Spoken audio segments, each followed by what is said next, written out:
Ooh. Ooh. Welcome to SeerNova Podcast, Season 3, Episode 4. We have Ray Jamison, the creator of the Madcaps. How are you? Life is good, man. The snow's melting. We're getting some warm weather on the way up here in Winterpeg, as I like to call it. I've got issue 3 of the Madcaps. It is the final issue to this mini-series, with all 3 issues being available in April on Kickstarter. Shout out to Fibble Publishing. We can finally wrap up this story, and I guarantee you it's going to be a good time. Cool. Very Awesome. cool. So, how did the Madcaps come to life? I know, but some people don't. Okay, well, there's a couple of different stories that kind of amalgamate into this final product. So, much like most people that are watching this show or any guests that have been on, there's a common theme of people loving comic books, and I've loved comic books and affiliated lore and stories since before I can remember. I have a brother who's older than me by almost 5 years, and I was basically the sidekick to any cartoon we watched.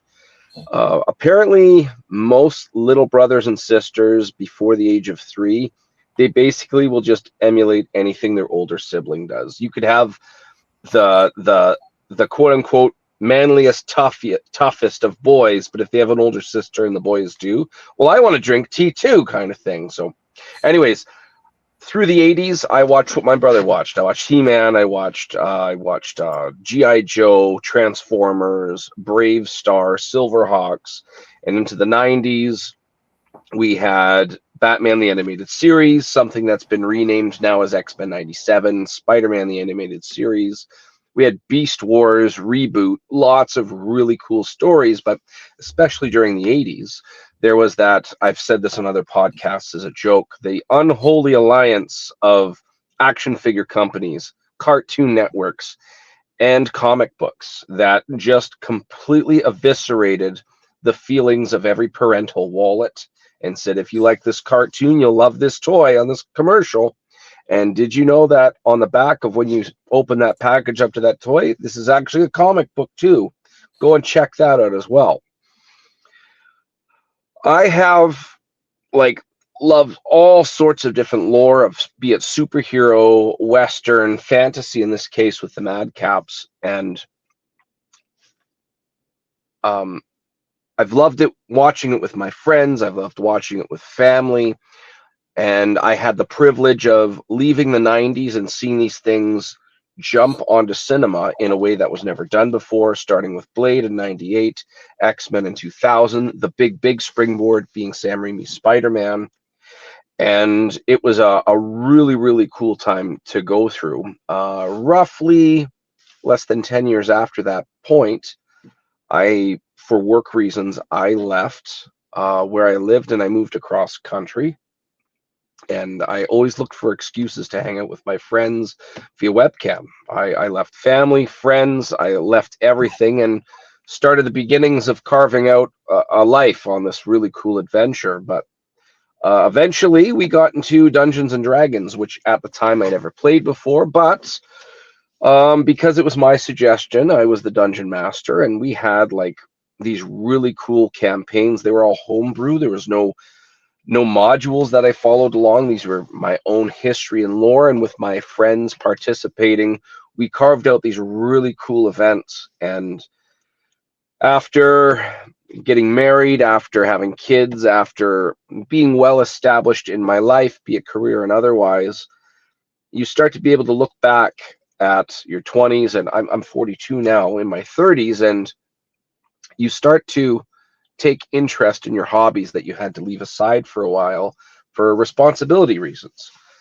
And a side note, I always think it's kind of funny if you imagine Peter Parker leveling up on WoW. Oh, that alarm got off. Well, I'm almost leveled up. I got to do that, right? It's kind of a funny example of where responsibility takes place, and your childhood stuff drops for a bit, but when you start getting middle-aged, you can jump back into it. Anyways, I wanted to express these stories, and I loved comic books, so between the two, I was able to, through social media, contact multiple sources of talent, and eventually I got a yes or two, and I was able to put this story together. The majority of it, like I said, was carved out through stories that I played out with friends. The major difference being I took the players' characters out and I injected my own in based off of people I know and various other cultural influences. And when it was all said and done, when I finished the script, got a couple yeses, and I started reaching out to different sources of talent, not just podcasters or artists or colorists or letterers or etc., but also just different people that wanted to be online and talk about stuff. Eventually, I came across Phil Russert, and I was really liking the indie community. I was liking it so much, I started doing reviews. I've done, I think, 2 reviews for you guys. Kit, Mittens, and the MMA fighter. Why can't I think of his Nightwatch? Is it Nightwatch? Yep. Yeah. Bam. Good stuff. I'm almost on my 50th review, so I'm surprised I remember them both. Thank you for the patience on that. Anybody listening right now, go check those out. They're great reads. I really enjoy it. Hashtag pug noises. Hashtag MMA vigilante. Hashtag it's a good time. Check out their stuff.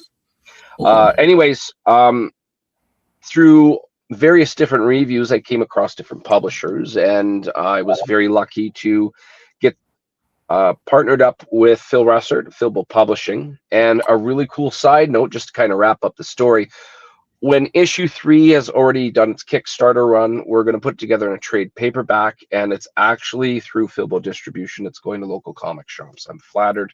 It's the first time I've written a comic book, and I don't honestly know. The story must be above decent, right? Like, if other people are liking it and the publisher is willing to go as far as putting their name on it and throw it out to shops across North America, I'm flattered, to say the very least. But it's been a really good time getting the story out. And the worst thing, the most torturous, is I've only been doing an issue every April. Just torture not being able to talk about the story. But in about 3 months' time, it's all open discussion, which will be a huge relief off my shoulders. I'm not good at keeping secrets. My tongue is covered in tooth marks, so hashtag bite your tongue. Though, that's for sure. What's that? Better than Tom Holland, for sure. Yes. I'm not like that. That's for sure. It was so cool working with him. It's like, oh wait. Yes. Yeah, I wasn't there for that one, of course. It was a stunt double. That's why. It was actually Andrew Garfield. That's funny. Yeah, there's a few creators that use like tabletop, like Dungeons and Dragons, to make comics. Like, yes, Chris Saloff. He has Crit. I've reviewed some of his stuff. There's Joe Solis. Why can't I think of his title? Yeah, man, there's some good ones out there. Yeah, like I didn't even think about that. Like when we first got into, so when we first got into doing indie comics, after Dylan went through like hours of listening to my story, before he said, "Oh, that sounds kind of okay," I didn't even think that was even an option. I didn't even really, I've never played D&D until like we did our virtual con, and then Chris was like, "Oh, you want to do a D&D thing?" I was like, "Oh yeah, we can do that." And then we never finished it, but yeah, there's just like I keep finding more people are doing that, and I was like, "Oh, that's kind of cool." One of the best things. Go ahead. I was just gonna say it's a great way to like kind of get inspiration, is kind of forcing yourself through a story. So I think that's kind of like the thing I've noticed with that. Well, one thing I've really noticed with it, and I kind of do this with a couple of close friends in real life, we'll have discussions which basically turn into, imagine all of reality, except we'll change one variable. What are the repercussions by changing that? And ironically, a discussion like that, I swear, is pretty much the script of every episode of Rick and Morty. So what if we just change this one thing? What if fortune cookies actually happened, kind of thing? Just weird stuff like that. Where would they come from? Blah, blah, blah, blah. And we just BS, but between the two of us or the three of us, whoever's talking, because we bounce the ideas and concepts, we come up to this really cool dynamic. And in D&D, very similarly, sometimes the solutions as a dungeon master, I do not anticipate that are coming from these players. And many times, and I give it as a compliment, they actually break my story. They break the dungeon master. And I like it so much, it's just go with it. Like, this is terrific. I love it. They actually thwarted the villain in a way that wasn't anticipated. Fighting the right hand was actually more difficult than fighting the main boss because of unforeseen thing that they outthought me on. And I love that kind of stuff. A really good example of that is the last Dungeons and Dragons movie, when they're going to finally fight that red wizard. They distract her, put the anti-magic bracelet on her, and then the druid owl bears up and eats her. And, oh, cool. That was actually very smart. And stuff like that in D&D happens all the time. I love it. Yeah. Did you watch the end of Stranger Things or ever watch the show? Yeah, I watched Stranger Things. I think its only downfall is each season was stretched out too long. It's 5 seasons over 10 years. Those kids definitely don't look like teenagers. I give them credit where it's due, and they got it done. The landing was a little stiff, but they did stick the landing. Lots of dynamics. That first season I felt was the most D&D-esque. Not to say the others weren't, but the focus definitely wasn't on D&D. Spoiler alert to anybody who's ever watched the show. The last thing we see was my favorite part for various reasons. Yes, it was a D&D scene, but more importantly, they had a unique, especially the dungeon master. When he puts his book on the shelf, you see on his face, like, that's it. But you see the look on his face before he does it, and then he chooses to put it on there, like it's time to the next milestone of life and stuff. And I again, that was told with D&D in as one of the variables as the medium for telling that story, even expressing his thoughts about whether or not 11 was still alive. He said it in a story, so he didn't actually say it, if that makes sense. Yeah. And apparently many people that have a hard time, especially socializing, role-playing is very helpful to get certain things out of their system or exercise them and get them ready for the real deal. And Stranger Things, you see that in a lot of ways, and it was kind of cool. One of the last things you see the Dungeon Master do is you see his sister and her friends go downstairs and start playing around with that stuff, and okay, this is fitting, and he walks on, kind of thing. It was really cool. Yeah. I was gonna say, I heard that they're apparently in different countries they had different endings. So if you wanted to see them, you could use a VPN. Like, for example, one of the endings was that the entire thing that you watched was actually a D&D game. Like, it wasn't real. It was all a dream. Not a dream. Like, it was just the story being told in the dungeon master, like by the dungeon master, and then they're like closing it off. And then there's like a couple other like different endings like that. That's the only one I remember off the top of my head. But I heard that there was like other endings that if you use VPNs, like England had a different one, and some other country had interesting. Another one. Yeah, I'm gonna have to look that up. I don't know if that's true. I don't know if they. Yeah, but I heard that's like, a lot of people. That's the reason why. But I didn't look into it any further. Like the second I watched the last episode, I'm like, I'm all done. Like it was. I do think like you said, it kind of had like a stiff ending where like it was like they were like, and now it's and they get it like, and because of that, but when it was done, I was like, okay, all done. I was like, I didn't talk about it anymore. I didn't like converse about learning and all that. It was just like, it's over. In regards to storytelling, the one thing that season 5 lacked hugely, if Sean Austin made it to season 5, he would have also survived. There wasn't as much gravity. I mean, there were repercussions, but nothing that really hit viewers in the stomach. Like Sean Austin dying. Was that the guitar guy? Who was that guy? Oh, Sean Astin. Sam. Sean Astin. Samwise Gamgee from like season 2. He gets eaten up by the demo dogs.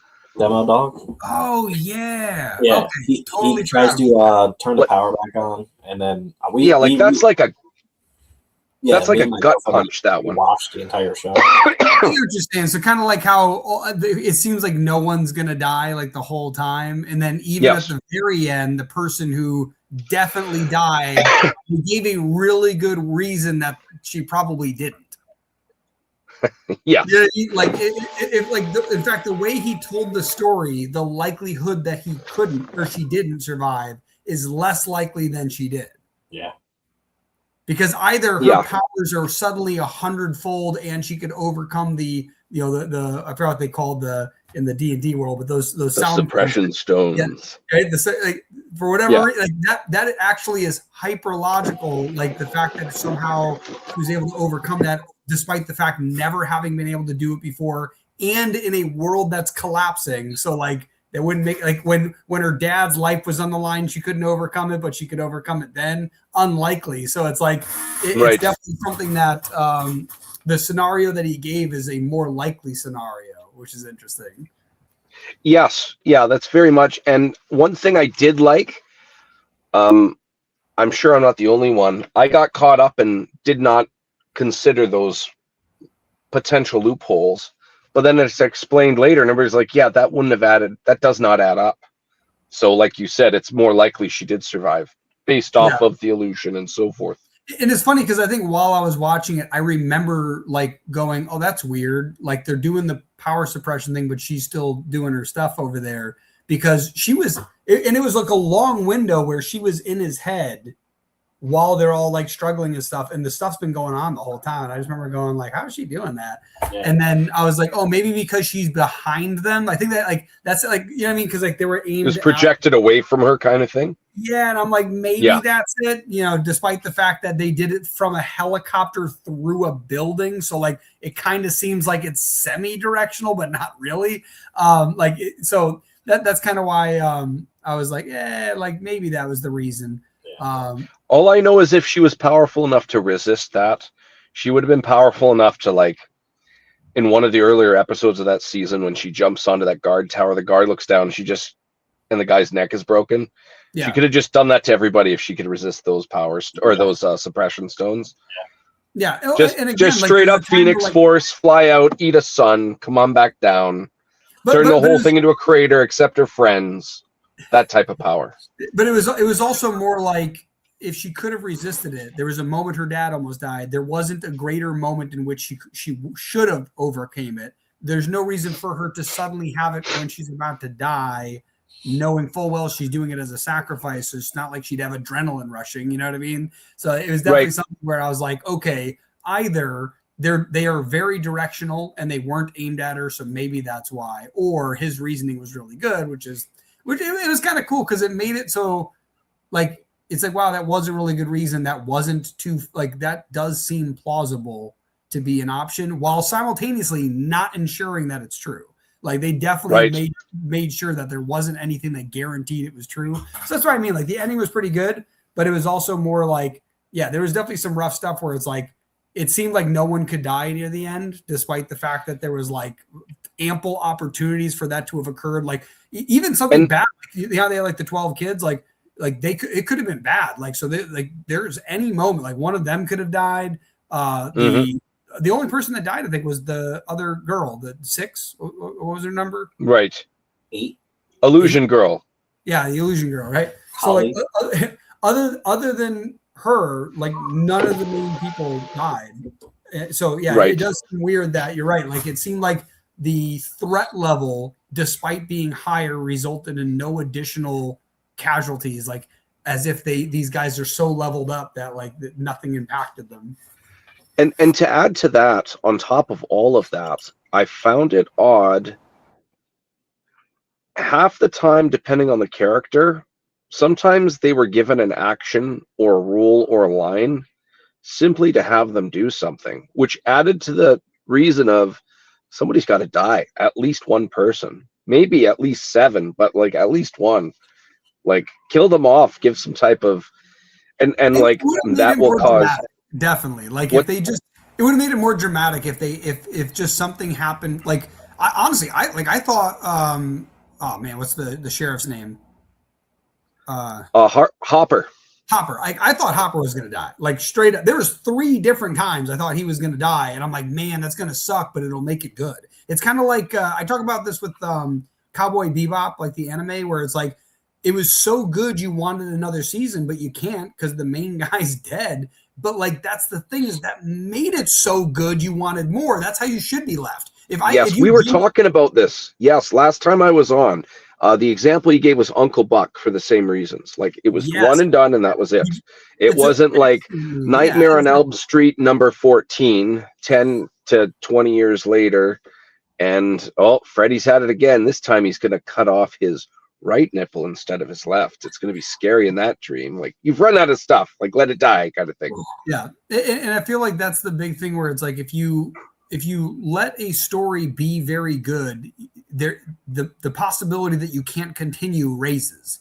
You know what I mean? Like, the hero's journey has an ending, right? It's not a cycle. It's a single loop.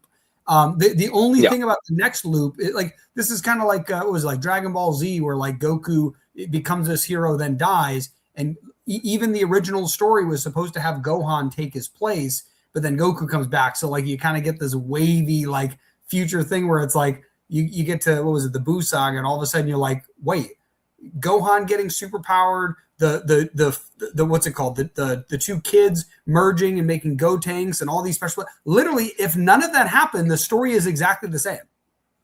Right. Those things are completely irrelevant, and that's kind of how it felt like in Stranger Things, where there was like certain things that happened that, you know, first off, it felt like they needed to happen perfectly like that, or it was almost irrelevant, like it didn't need to happen. Yeah, so not as bad as that, like that, like, but it was just more like, it felt like certain things, like there were, like you said, there was no consequences for actions that they took, like no negative. No, it was like, let's try a thing, and it worked out. Yay, the end. I would have loved to have seen.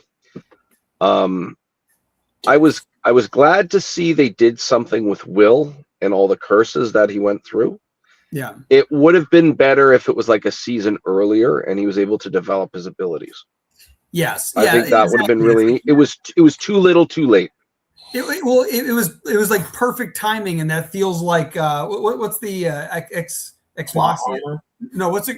No, yeah, but no, what's the thing where it's like you just make up something to make the story correct, like ex maxius or ex deus? What's the Deus ex unobtainium? No. There's a phrase in Latin. It's like Deus ex. It basically is where God steps in and just fixes the problem. Machina. It's something like that. Was it Deus ex machina? I think that's what it is. Yeah, Deus ex machina, God from the machine. It's like a plot device where an unsolvable, seemingly hopeless problem is suddenly and abruptly resolved by an unexpected, unlikely occurrence or character. Such as everyone's about to die, and then boom, a character who has shown 0 signs of having magical powers suddenly has magical powers. And you know what I mean? Like that there's an exact phrase for that. It's called Deus ex machina. It's interesting because there's a cool concept there, because you're absolutely right. It was very clear to me they're attempting a D&D background origin. The reason I mentioned that, I felt, even though Will was referred to as a sorcerer, I felt he was more like a warlock tapping into another being's abilities, which is not all warlocks have patrons where they have to fill out their duties. Some of them, they somehow tap into a magical alien or foreign arcane source. I really liked the idea of him not understanding himself, and then it clicking at that point, being told face to face with Vecna, Vecna just says basically, you suck, you always will suck. And then with the coaching that Will had from Ethan Hawke and Uma Thurman's daughter, is it Robin? Was the character? Rockin' Robin. And Robin says, just giving her some similar life experiences, stop caring what other people are going to think of you. And then the combination of those things clicking and him understanding, I think where it fell short, again, too little, too late, but also too convenient of timing. If that was pushed back, it wouldn't have felt so forced, like you were pointing out there. Yeah. It was really cool to see his eyes go lidless and pull those demigorgons apart. I wish I understood that was all of the demigorgons in existence and they weren't in the final fight, which is disappointing. I would have loved to see Will like making a bunch of demigorgons like stop hitting yourself scenarios, but they're eating each other up and stuff. I think that would have been like really, really cool, all jokes aside. And then between that 11 and then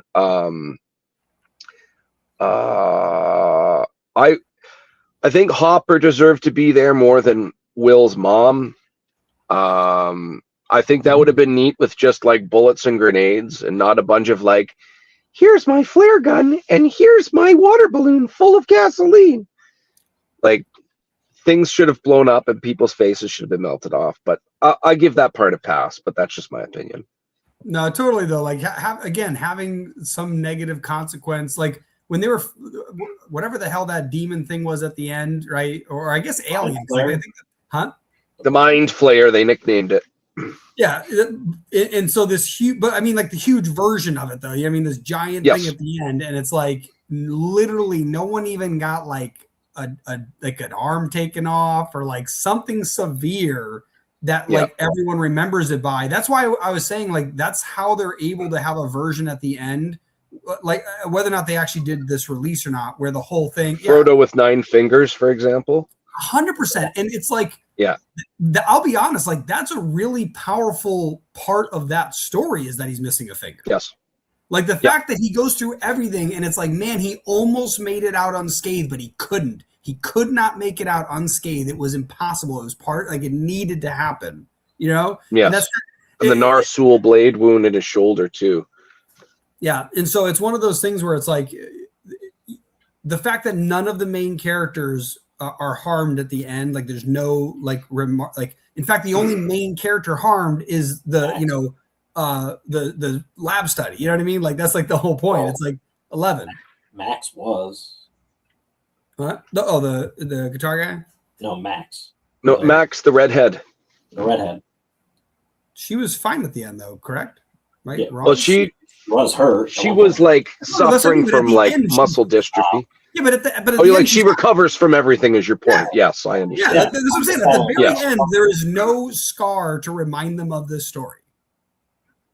Like that, yeah. So like that's what I mean. Which is like again, it's kind of like so in the hero's journey, in the hero's journey, you are left changed and then come back to the village and return the boon. That's like the whole hero's journey. You go through a journey where you are now permanently changed. And with this new thing, you bring it back to the village and they benefit from the fact that you went on a journey. In this case, nobody really benefits. And there's no remaining scar other than the fact that they all have a mental upgrade. Like, they all went through their own thing, but then they're all going to go do their own thing. It's not like they started some group because of it. And because of that group, they help kids and it's something like there's nothing that occurs from all going through it, which is why again it's like it was a cool ending, like the thing's done, but then I didn't talk about it after it was done. I was like, oh, you guys watch it? Cool. I wasn't even curious what people think because I guarantee they all thought the same stuff, which is why it's like we're agreeing so much on it, Well, it ran out of momentum and people were fatigued from it. Like that first season, that hit, like as the kids say, it slaps, but like that first season, it left an impression. Second season wasn't so bad. 3 and 4, I could take or leave, but it's hard to recover from that. It did wrap up, but there wasn't enough repercussions. Yeah. One thing I did love, like I really like the show. It's a really good show. It's just more like same. It could have been exceptionally memorable had it had just a few minor tweaks, like one of the friends passing away and not 11. The problem is by 11 dying or potentially not dying, she was in addition to the group, not one of the original group members. Like, did you ever see the movie Dreamcatcher? I think that's what it was called. Dreamcatcher, where Morgan Freeman says, "I am that genocidal terror that will wipe out these aliens." That one? Is he in that? Yeah, that's him, right? Yeah, it's been forever. I just remember there was like 4 kids growing up. One of them was like an and Duddits, who has the future seeing thing. And the guy with the memory who gets possessed by the alien uses his memories to. Yeah. But the whole point is like one or two of the original friends dies. You know what I mean? Like and Duddits does too. Yes. Yeah. So like the additional guy, Duddits dies, and then like it was the three friends, and then him, and then he dies, and then two of the other guys die. Like a bunch. Like it's so dramatic what happens there that it's So it's definitely something, or it's I don't know. It just seemed like lacking something that made me want to bring it up again without it being a specific reference point. Where like how you immediately could go, oh yeah, he's missing the I forgot what finger it was. Yeah, the pointer, right? Like his index finger, I think. Yeah, right. So it was like the whole point was like that was memorable enough for you to go, yes, like that was the scar he was left with. And like those movies are like forever memorable. Where with like Stranger Things, it's like I feel like it was very good. I don't ever need to watch it again. I think, I mean, hindsight, of course, coulda, shoulda, woulda. I think the ending, in my humble opinion, would have been very different in a good way if 11 fighting Vecna in Vecna's turf, if something, like you already mentioned, let's say she loses an arm or something to that equivalent, and then Will and others catch up, and with their help, she's able to bolster herself up and able to slay Vecna. I think that would have been a more powerful ending that still gives the same result, but crosses all the T's that you just pointed out. 100%. And the thing is, like, and ironically, at that point, no one would have to die. It's still a big enough scar. And then the cool thing too is, who's the one that likes 11? Mike. Mike Wheeler.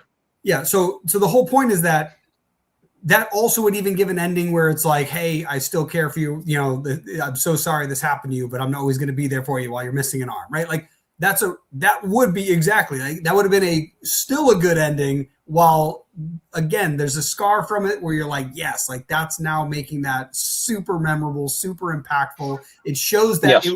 I think the other thing too is it's kind of like even Luke Skywalker loses his hand. Like it's the idea that you have to make a sacrifice for the greater good.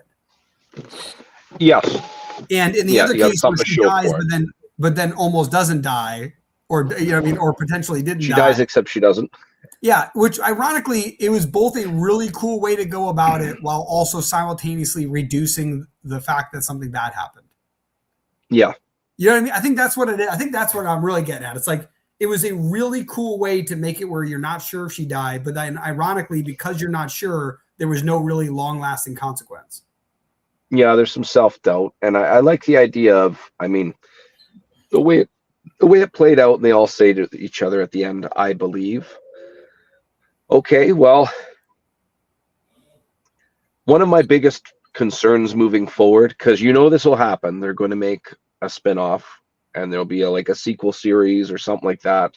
Money Down, it takes place in the mid-90s, so like 5 years later after the events of Stranger Things, at least. Everybody's finishing up college, everybody's finishing up this, that, and the other thing. And all of these, everything that had such high gravity from season 5 will not matter. It's going to be like The Rise of Skywalker. Palpatine's back, Vader died in vain. That's basically it. It's going to be like kind of the same thing. And that doubt that you pointed out, how's that for sounding Canadian? Doubt and out in the same sentence. Anyways, that doubt takes all of it away. And it leaves it open for another cash grab. But it's interesting if one of the main heroes got injured, like let's say Dustin, lost a hand or something, and then 11 had that doubtful death, then it would still have the same impact. Like that would be better. But like again, it's like there was no permanent consequence other than one person who may or may not have died, making it potential that there wasn't a consequence. And the only person who did die was the one who was there for 2 episodes, then disappeared, and then came back right at the moment they needed her, and then dies. But then also might not have died until the very end. So didn't even you know what I mean, and was part of the big reveal. So it's very I don't know. It's interesting. I would have also liked to have seen Max had a lot of negative repercussions from her experiences going through all of this. And I would have loved to seen, although they showed it once, I would have loved them to show her brother in her memories, or when she's in Henry's mind, or one, or Vecna, whatever you want to call it. I him. didn't even think about that they never did that. Instead of showing Henry, if they showed the brother, and after a while the facade removes and it shows that it is Henry, yeah. I think that would have been more intimately scary for her. Yeah. But that's just my opinion.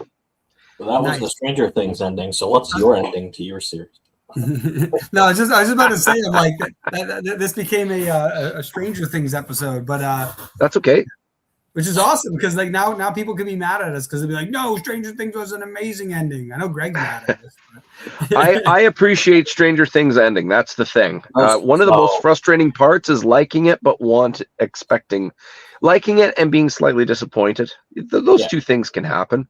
Like I watched all of it. So I watched the last season while my girlfriend was away.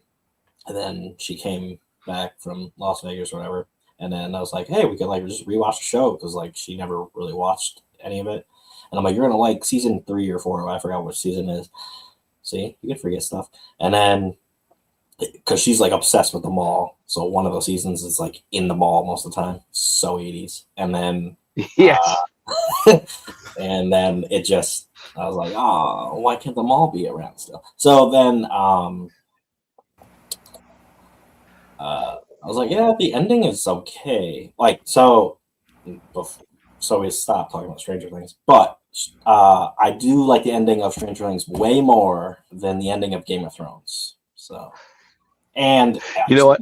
And Dylan didn't even watch Game of Thrones. Really. Yeah, I he doesn't need to. So sometimes I can call things before, maybe because I'm a writer. I'm like, this is gonna happen at the end, and then it literally happened at the end of Game of Thrones. I was like, oh, I was joking. And I was like, watch, Bran Stark's gonna take over. Oh shit, I didn't want that. I take it back. Don't do it, man. Like my friend Brett's like, you're gonna watch the next Toy Story trailer? Not 5, but 4. And I'm like, no, this is gonna happen in the trailer. And he's like, you said exactly what happened in the trailer. I was like, fucking made the movie, bitch. And like, yeah, I feel like that is true. Where it's like a lot of the most recent stuff from Hollywood is just like, or any of them, like the bigger guys. It's always like you can tell exactly what's going to happen. Yeah, and it's like, oh yeah, this is how it's going to play out. That's why I like. That might actually be why I like the end of Stranger Things, because I was like, okay, I called it that either Hopper or 11 would die. I knew that was going to happen. But the fact that they gave a really good way for her to potentially be alive, even though it was you're pretty sure she's dead. And it's like, yeah, but that's really good.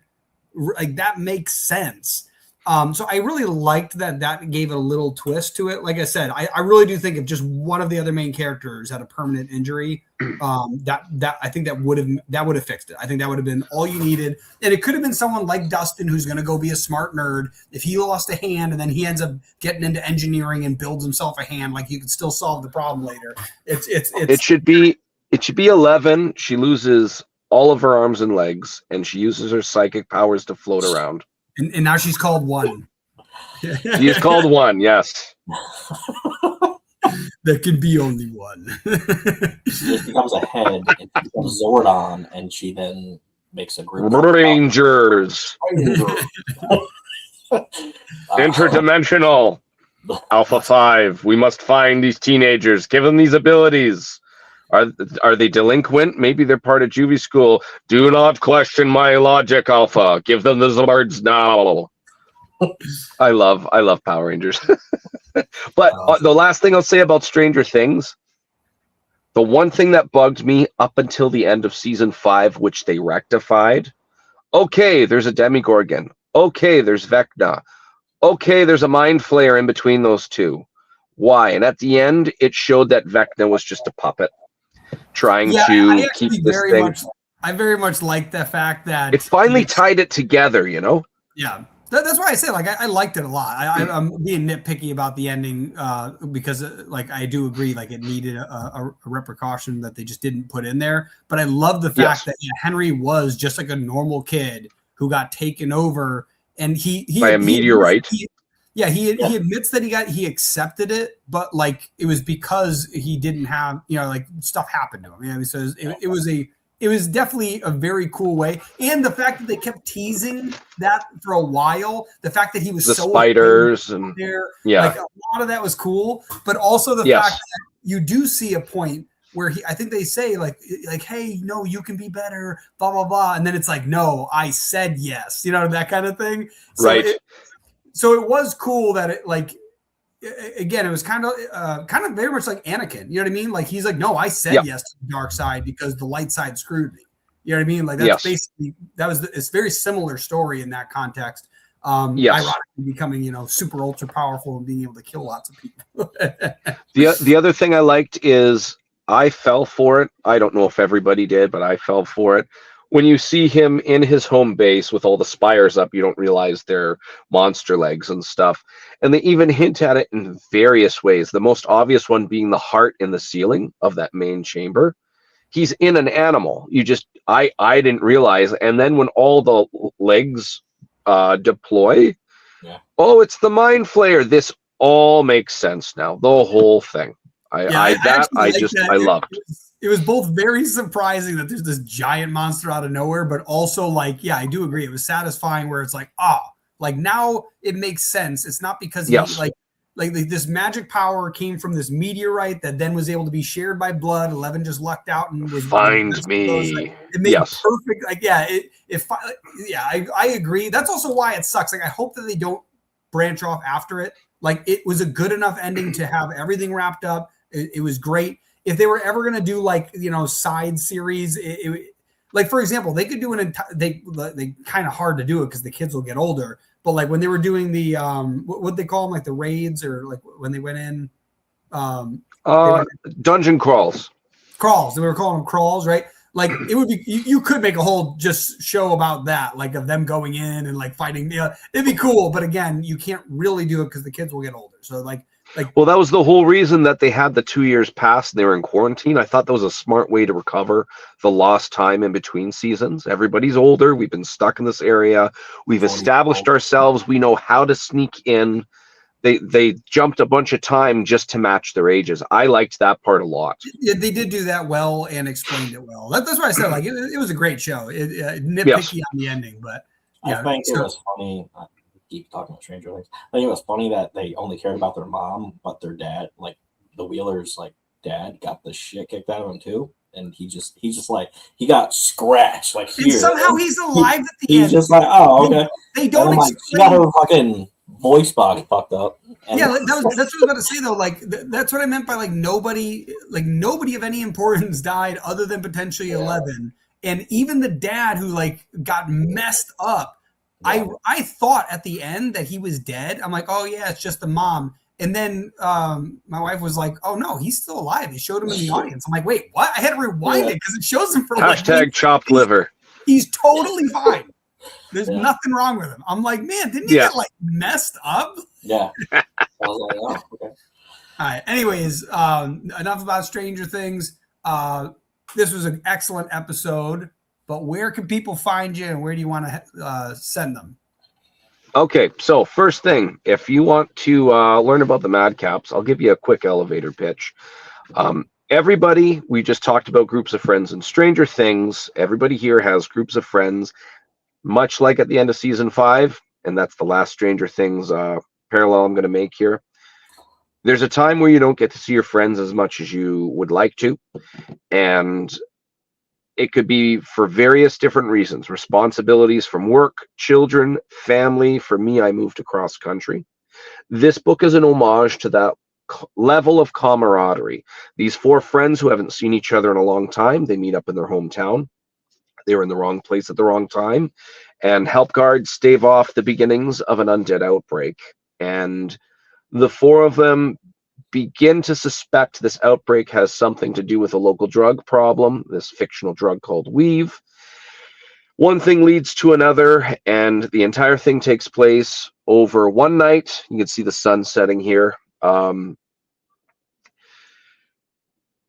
The first couple pages of issue 1, the sun's going down. By the last handful of pages of issue number 3, the final issue, the sun's going up. I want everybody to feel like they're stuck in there in the middle of the night with their friends. I've already said this part. Issue 3 begins. These 4 friends, they find out that there is a curse put on Ivywood that's going to take an effect at the moment the sun rises. So they are pressed for time, exhausted, not in their best condition, let alone the best fighters.